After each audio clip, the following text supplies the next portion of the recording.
আমরা সুরভি নামে একটা প্রতিষ্ঠানের কথা হয়তো অনেকেই জানি। সেখানে আমার সৌভাগ্য হয়েছিল কূটনীতিকদের সাথে যাওয়ার এবং সেখানে আমরা দেখেছি দেশি বিদেশি যারা এক্সপার্ট রয়েছেন তারা কীভাবে সুরভির এই উদ্যোগগুলোকে বিভিন্নভাবে প্রশংসা করেছে এবং আমাদেরকে আহ্বান জানিয়েছে এটাকে মডেল হিসেবে ধারণ করি আমাদের শিক্ষার্থীদের সৃজনশীলতা বিকাশে জাতীয় পর্যায়ে উদ্যোগ গ্রহণ করবার জন্য।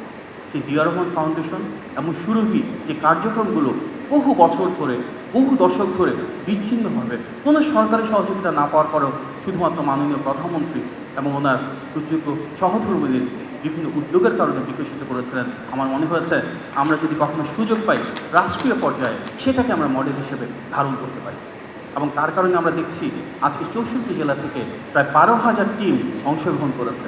12,000 টিমে প্রায় 36,000 ছাত্রছাত্রী এবং প্রায় 24,000 শিক্ষক সেখানে অংশগ্রহণ করেছেন। এই মডেলটাও কিন্তু আমরা জিয়া রহমান ফাউন্ডেশন থেকে পেয়েছি, যেখানে আমরা দেখেছি শিক্ষক শিক্ষিকা ছাত্রছাত্রী এক হয়ে টিম ওয়ার্ক তৈরি হবে। ছাত্রদের সাথে ছাত্রীদের সাথে শিক্ষকদের সাথে এবং শিক্ষার্থীদের সাথে কোনো বিভেদ থাকবে না, হয় না, যে সম্পর্ক গড়ে উঠবে সেটি ভালোবাসা।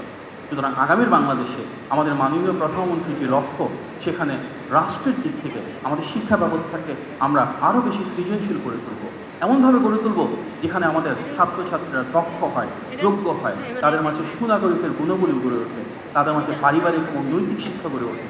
আমরা বিশ্বাস করি আগামীর বাংলাদেশ বিনির্মাণ করবে তারাই, সেখানে আমাদের শিক্ষার্থীরা স্কাউটের সাথে ইনভলভ থাকবে, কেউ গার্লস গাইড করবে, কেউ বিএনসিসি করবে, কারো হয়তো ড্রয়িং করতে ভালো লাগে সে সেটাই করবে, কারো ডিবেট করতে ভালো লাগে, কারো আবৃত্তি করতে ভালো লাগে, কারো কোরআন তেলাওয়াত করতে ভালো লাগে, কিংবা কারো স্পোর্টস করতে ভালো লাগে।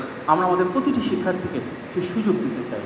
আমরা চাই এমন বাংলাদেশ গড়তে যেখানে সরকারের সর্বোচ্চ আন্তরিকতা, ভালোবাসা এবং নীতিগত সহযোগিতা থাকবে। যেই শিক্ষার্থী যেই কার্যক্রম যেই পেশা করতে পছন্দ হয়, আমরা আমাদের সর্বোচ্চ সহযোগিতা দিয়ে শিক্ষার্থীদেরকে সেই পেশাতে তাদের মননশীলতার বহিঃপ্রকাশে ইনশাআল্লাহ সহযোগিতা করব। এই শিক্ষার্থীবৃন্দ, আমাদের আগামী বাংলাদেশ গড়ে তোলবার কারিগর কিন্তু আপনারাই। আর এই কারিগর বিনির্মাণ যারা করবেন, সেক্ষেত্রে আমরা কাণ্ডার হিসেবে গড়ে তুলতে পারি আমাদের শিক্ষকদের, আমাদের শিক্ষার্থী শিক্ষক সবাই মিলে এক হয়ে ইনশাআল্লাহ মাননীয় প্রধানমন্ত্রীর যে লক্ষ্য, যে আগামীর বাংলাদেশটাকে আমাদেরকে গড়ে তুলতে হবে, যেখানে একদিকে যেমন আমাদের সেই নীতিমালা থাকবে, যেখানে মেধার বিকাশ হবে, একই সাথে আমরা সেই বাংলাদেশ গড়ে তুলব যেখানে পাঠ্যক্রমটাকে আরও আধুনিক করে তুলব। কারণ এই বাংলাদেশে যদি আমরা বিশ্ব মানচিত্রে মাথা উঁচু করে এগিয়ে যেতে চাই, তাহলে আমাদের যে ডেমোগ্রাফিক ডিভিডেন্ড রয়েছে, একটা বিপুল পরিমাণ তরুণ প্রজন্ম রয়েছে, তাদের আকাঙ্ক্ষাকে ধারণ করে রাষ্ট্র বিনির্মাণ হবে।